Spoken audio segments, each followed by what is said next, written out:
Okay, fam, welcome back. So today we're going to be going over the Bitcoin miners as well as some interesting news on CLSK. So with that being said, let's get it. Okay, so a few things we're going to go over first. Before we do that, it appears that the Nasdaq has had a gap up. I believe the S&P also had one too. So this could be indicative of two things. Number one, the PPI came out today. And the PPI is different than the CPI. Just so y'all know, the PPI is a measurement of demand, whereas the CPI is a measurement of inflation. Okay. In this case, I would have expected that if basically if inflation rises under these circumstances, the market's going to see that as a bad thing. Okay. But if PPI rises under these circumstances, I would think that the market would interpret it as a good thing, which it did rise. Maybe they think it will cause inflation, but the reality is, as the Fed cuts rates, this is going to happen. Yeah, but whatever the case, they didn't like it too much. It kind of dumped and went sideways and whatnot. It was just kind of a bunch of nonsense. I mean, technically, after this gap up, it didn't really go sideways. Even it's pretty much basically right above. Well, if I measure it according to the Europe session, it's actually just right below the Europe session. So pretty much flat. So yeah, I would have thought the markets would have rallied on that, but is what it is. So not a big deal. Anyways, so yeah, we had a gap up. The second thing here may be that the equity indices and futures have to be rolled forward, which this does happen once every quarter. Whereas crude oil and gold and silver and the other metals have to be rolled once a month, as far as I know. Okay.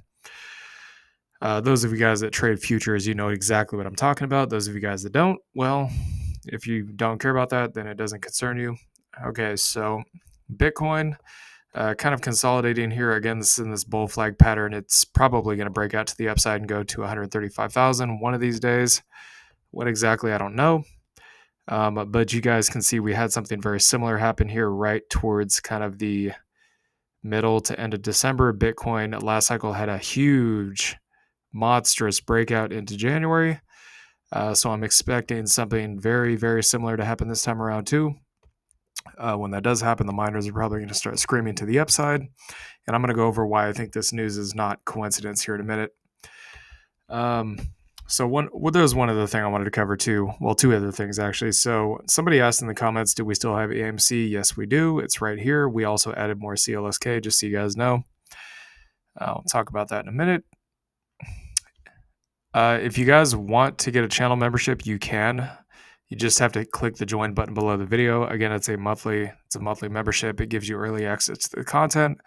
If you decided you don't, if you sign up for it and decide later you don't want it, or it's no longer relevant because, the bear market of crypto took place or whatever later in 2026, then I would completely understand. But again, crypto does move fast and these things are very time sensitive. So it's up for you to decide whether it's worth it. Yeah, we're in a drawdown right now. Will we buy more shares at some point? If we get around to it. As of right now, we're just simply in a holding period. I do believe AMC and GME will go up much, much higher, especially when Trump gets in office in January 20th. And as the crypto bull run and the altcoin season kick off in Q1, I think that's going to happen. Okay, so let's talk about this news. So 2 days ago, JP Morgan Chase, which I don't know if you guys know this, but JP Morgan Chase is the number one largest bank in America. Okay, it is the largest of all of them. It's huge. Okay, they're worth like $3 or $4 trillion or something like that. It's absolutely insane. Okay, but they're the number one bank in America. They came out recently and upgraded CleanSpark. So interestingly enough, I do want to point this out before I go any further. So it says, what is the fund sentiment? So it appears that some of these other funds are actually, they had bought previously, but they're decreasing over the last quarter. Here's what I find about to be interesting about this. Okay, if this is true, if all these other companies are, offloading their shares, but JP Morgan is saying, hey, we're actually going to upgrade and we're going to change from basically holding shares to we're going to pile in and FOMO into this and absolutely go stupid with it.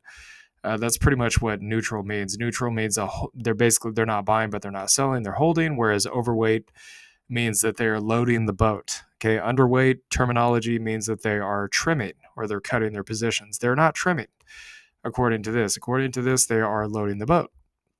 Now, my guess is because a lot of analysts generally tend to kind of parrot each other, is once the other analysts, maybe they've already done this, they just haven't reported it yet. But once the other analysts see that the big dog in the room has come out and said, "Hey, we're loading the boat on this. Y'all might want to get in line." They're probably going to do the same shortly thereafter. So, anyways, this was 2 days ago. They say as of December 3rd, 2024, the average 1-year price target for CleanSpark is $25.16. The forecasts range from a low of 2020 to a high of 3150. The average price target represents an increase of 85.55%, which is probably actually larger by now, since the price of CLSK recently dropped today from its latest reported closing price of, so basically it is a little bit more. Latest closing price of $13.56. So yeah, the fact that JP Morgan has upgraded this, in my opinion, is a huge, huge deal. Okay.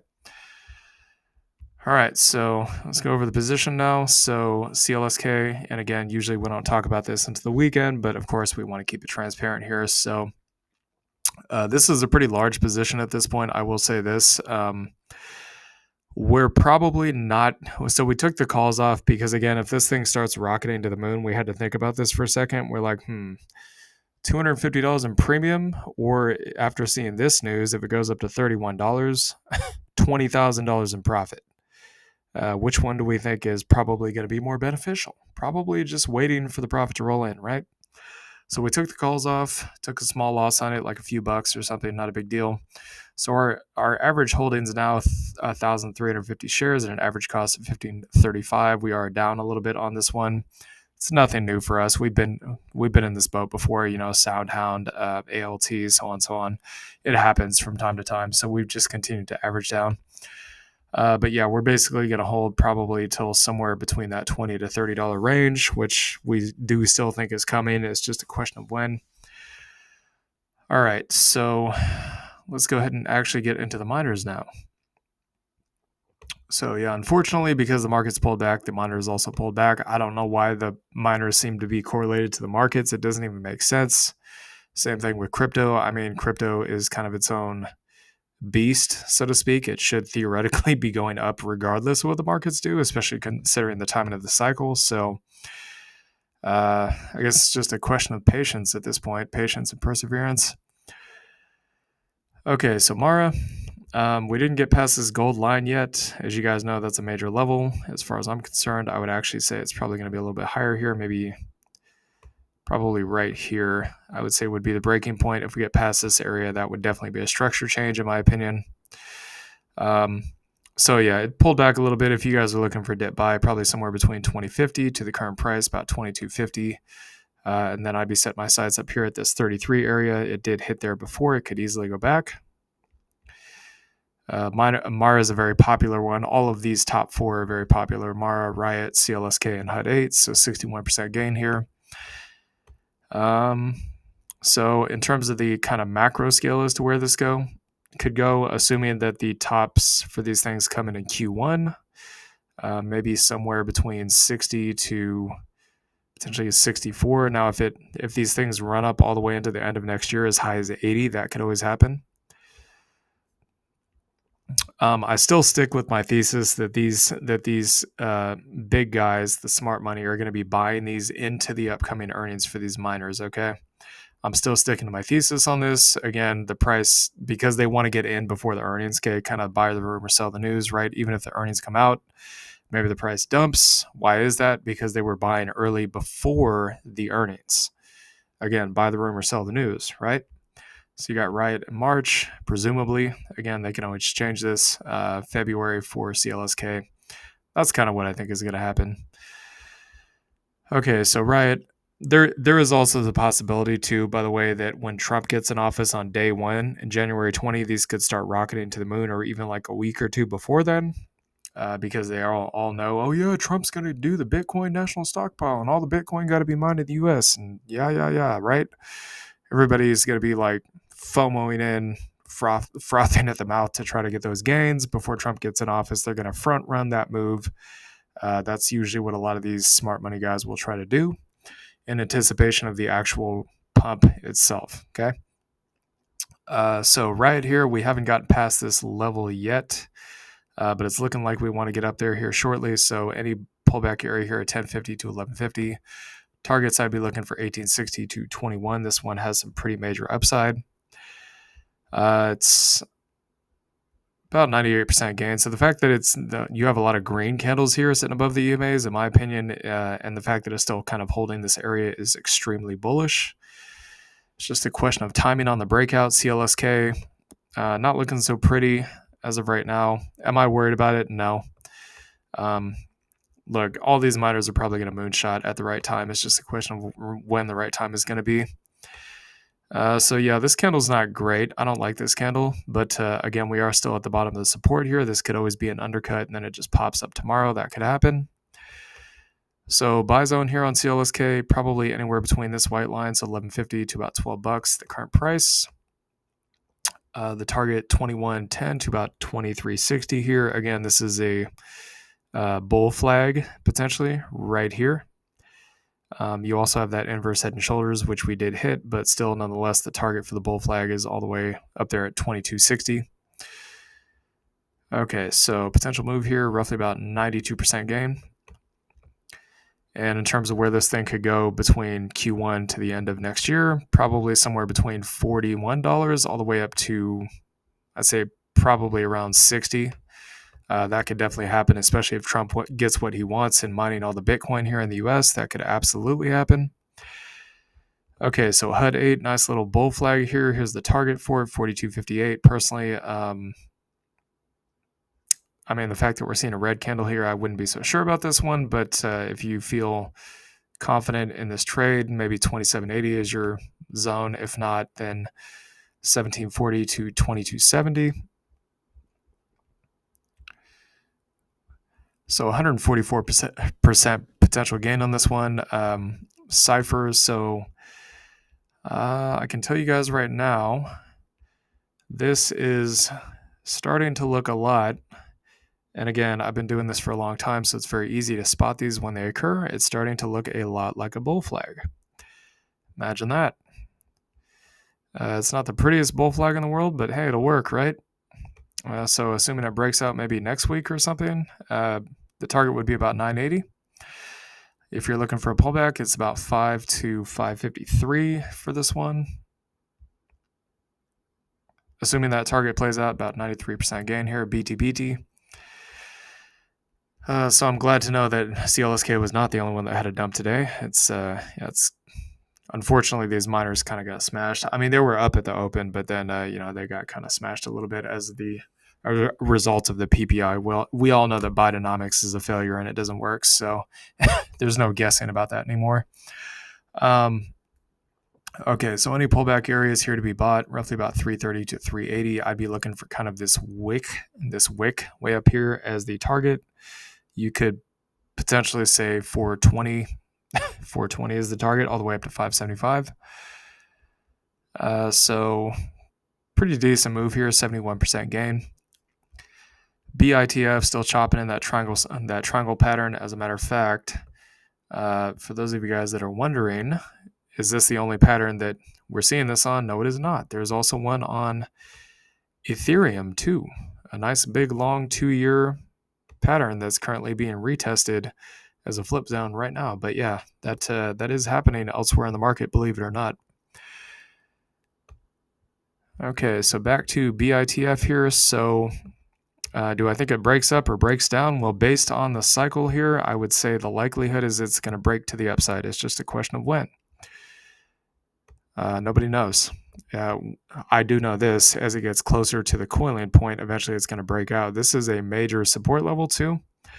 It was previous resistance in the bear market. You can see it's kind of bobbed around this level. After rocketing, it came back, retested, went back up. So you can see there is kind of a desire here for this, based on the price action, for this thing to break out to the upside. Okay, so anyways, the buy zone's current level 2 to 235. Again, the immediate target 295 to 390. These can obviously go much higher. I'm just giving you guys kind of the local levels here. 103% gain, IREN. So I'm not going to say this is a double top because it's too early. We are still within this box. Now, if the candle closes below this box, I would say, okay, maybe reason to be concerned. Maybe a pullback into these EMA somewhere. So pick your poison here, anywhere from 860 to about 1180 is kind of a buy area. If you do happen to get the maximum pullback here and then ride it all the way up to this $18 area, it's about 108% gain. Next one here, Hive. So this reminds me a lot of kind of a BITF, except it's not in a triangle pattern. It's just kind of going sideways.